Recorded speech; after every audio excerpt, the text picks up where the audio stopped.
Hello everybody, it's a vertical sandwich. Welcome back to book reviews. So today we're continuing in the first four books of Earthsea, and we are going to do Tehanu, the fourth book.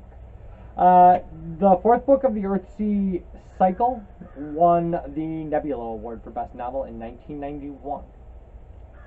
So that's a thing that happened. Now, okay, so in Wizard of Earthsea we followed our main character there. Then we got a new main character in Tombs of Atuan, and then in Far of the Shore, we get a third main character, and now they all kind of come together. But we go back, and the premise of Tehanu is that Tanar, our character from the second book, now lives in Sparrowhawk's hometown, and they bring a girl to her that has been horribly, people coming through who are kind of general roustabouts and criminals, uh, sexually abuse and then burn a very small child. And she's brought to Tanar, who then raises her kind of as her own daughter. And she's horribly burned and kind of disfigured. And so Tanar raises her, and this is kind of the story of Tanar and this child, and what is going on with that. So no sign of the man Handy had been. So what happened is the child sees a person she remembers from her abuse, and so Tanar goes looking for this person, and no sign of the man Handy had been seen at the mansion. Longing to be sure that he had left the Overfell, Tanar asked an acquaintance or two in the village if they had seen such a man, but she got unwilling and equivocal replies. They wanted no part of her affairs. Let be. Only old Fan treated her as a friend and fellow villager, and that might be because his eyes were so dim he could not clearly see Theru. That's the child. She took the child with her now when she went into the village, or any distance at all from the house. Theru did not find this bondage wearisome. She stayed close by Tanar as a much younger child would do, working with her or playing. Her play was with cat's cradle, basket making, and with a couple of bone figures that Tanar had found in a little grass bag on one of Ogion's shelves. There was an animal that might be a dog or a sheep, a figure that might be a woman or a man. To Tanar, they had no sense of power or danger about them, and Moss said, just toys. To Theru, they were a great magic. She moved them about in the patterns of some silent story, for hours at a time. She did not speak as she played. Sometimes she built houses for the person and the animal, stone cairns, huts of mud and straw. They were always in her pocket in their grass bag. She was learning to spin. She could hold the distaff in the burned hand and twist the drop spindle with the other. They had combed the goats regularly since they had been there, and by now had a good sackful of silky goat hair to be spun. But I should be teaching her, Tanar thought, distressed. Teach her all, Ogion said. And what am I teaching her? Cooking and spinning? Then another part of her mind said in Goha's voice, and are those not true arts, needful and noble? Is wisdom all words? Still, she worried over the matter, and one afternoon, while Theru was pulling the goat hair to clean and loosen it, and she was carding it in the shade of the peach tree, she said, Theru, maybe it's time you began to learn the true name of things. There is a language in which all things bear their true name, and deed and word are one. By speaking that tongue, Segoy raised the islands from the deeps. It is the language the dragons speak. The child listened, silent. Tanar laid down her carding combs and picked up a small stone from the ground. In that tongue, she said, this is Tolk. Theru watched what she did and repeated the word, Tolk, but without voice, only forming it with her lips, which were drawn back a little on the right side by the scarring. The stone lay on Tanar's palm, a stone. They were both silent. So, so the idea here is that kind of all the characters from the other books of the Earthsea cycle, I think a little off center, all kind of come together here. So all the characters we've been building come together in kind of one cohesive story. And added in is this kind of damaged girl. And a lot of the book is about how this society, though it is a reasonably kind society, treats this damaged girl.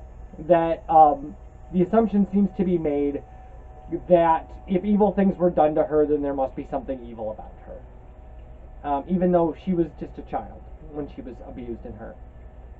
So, and then it comes down to, Tanar about whether or not she's going to try to teach her magic, what she can do with her as how she can be a useful member of a society when people really can't stand to kind of look at her. And what Tanar decides is, maybe she could, there are things that she can clearly do. She can spin, she can weave, which is a valuable trade, so maybe she should be teaching her how to do that. She can do sort of animal husbandry things and, farming things. While they kind of live out in the mountains, this simple lifestyle of just, tending goats and kind of living their lives. And she's also talked, but then she begins to find out that there's something, not quite right about, the entire situation. Not just about the child, but about kind of everything that's going on and kind of how things have been moved to create whatever is going on and kind of where it ends up. And, it's very, I don't know. It's interesting because I wonder whether or not, it doesn't seem like, having read this book, it doesn't seem like Ursula Le Guin was getting ready to end the cycle at this book. At the very beginning, it seems like maybe that is the case, and then you kind of finish it through and go oh, I think she maybe she wanted to keep this going for a while. I liked Tehanu a lot as far as Earthsea books go, but it's brutal, right? So there are kind of mini tragedies within every Earthsea book. In the first book, there is spoilers for the previous books. If you haven't read the previous Earthsea books, I don't know why you would think about picking up Tehanu. I guess you probably could. You could. I don't think it would really murder you to not know who these earlier characters really are. But certainly it adds a depth to this book. I think that's important. So in the first book, there's the death of the Archmage, which is a huge personal tragedy for a main character. And then in the second book, there is the death of kind of all of Tanar's associates, which is kind of a tragedy for the main character. And in the third book, they're a little more obscure, but there is kind of a lot going on there. And then the fourth book, kind of the entire main character's story kind of starts a tragedy and kind of works from there. I think that reading the first three books really adds a depth to the fourth book that I think is important for the fourth book, because the third book has this epic journey, and the second book has this kind of incredible personal conflict, and I guess the first book is kind of foundational, right? But the second and third book are carried by things that are valuable in and of themselves, whereas the fourth book is really carried by your investment, right? So you've read three books, and you really like the characters, and they've been through a lot with you, and you're just yeah, so let's see where this goes, and that takes you a long way into the through the fourth book. Fourth book by itself, it's good, it's fine, but having read the three books and kind of knowing the characters, I really like what the third book did, or fourth book did, and where it went. And I'm really pretty excited to read the sixth book, because the fifth book, I guess, is some short stories, and I don't know how it, but the sixth book is the plot continuation, I think, from the fourth book. And I have it, it's sitting on a shelf, and I can't wait to read it. That being said, the cycle itself is very good. It's very nice. It is having dove into the Lord of the Rings after this to kind of see what the resurrection of high fantasy looked like. I'm starting to realize how approachable something like this is, because Tolkien does not mess around at all. Ursula Le Guin's I'll give you an easy to understand world, And Tolkien's just like, I don't care how you understand stuff. Like, I built this amazing thing. Like, we're going to explore it. And that's fine. But this is not that, right? This is not Lord of the Rings. It is fantasy. It is high fantasy. It is devoted. It has built a world that is reasonably understandable, but has its own things that are consistent throughout. Yeah, like I said, I really like it. It's not, they're easy reads. Like, I didn't have a problem with any of these books. None of them really made me set the book down and go like, wow, I need a break. This is too heavy. They were, like I said, I would recommend this. Like, this looks like an imposing piece of work, right? But as 4 novels, I mean, I went through it in about a week. I thought it was very good, very lighthearted. I thought the pacing was fantastic. None of the books are really long. And I love the characters. So, like, I don't have a lot to... There aren't a lot of things about this book that really blow me, or this series that has really blown my mind away, where I'm just like, oh, I never would have imagined. Except, I do love that Ursula Le Guin jumps from character to character every novel. So, like, not every novel is, like, all about Sparrowhawk and told from his perspective. So she's very comfortable with setting up a world of people and switching perspectives to show you kind of different sides of the world and, like, get to know each person intimately, so that when they all come together in the 4th book, you really feel about it. Like, you've lived lives in their heads for a while. And so you really feel, and she doesn't do anything really crazy.